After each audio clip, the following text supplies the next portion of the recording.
The president wants to use his relatively high popularity here in the UK to sway a lot of those undecided voters, people who haven't decided whether or not to vote to stay or to vote to leave the EU. He believes that the US has an interest in keeping the UK as a part of the united EU, and he's hoping that his relative popularity here in the UK will actually get some of those undecided voters to get off the fence and vote to stay. The suggestion that Congress would welcome a British Prime Minister to come and tell them how to run their laws, how to control their own borders, and to, possibly outsource lawmaking to Canada, their border control to Mexico, is completely ludicrous. Would never happen. And it's quite extraordinary that Cameron and Number 10 think that it's appropriate to invite the president over. The polls show us that young voters are more likely to vote to stay in, but a lot of undecideds do remain.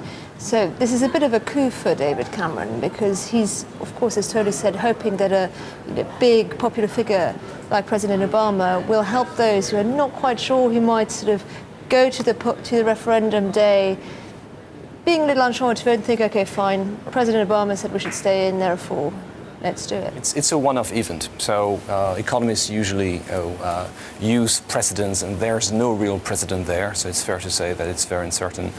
The way we've addressed this is to take into account two effects. One is uncertainty. Second, the long-term effect on trade. The difficulty there is that we have no idea what kind of trade relationship would exist between the UK and the EU if there's Brexit. Either outcome suggests that we will have higher inflation in the UK later this year, which would be bad news for the government bond market. And I have to say, I think it would be bad news for markets overall, in the context that markets at the moment have got up ahead of steam. They're back to being optimistic. We can see the valuation of US equities looking a bit more stretched again.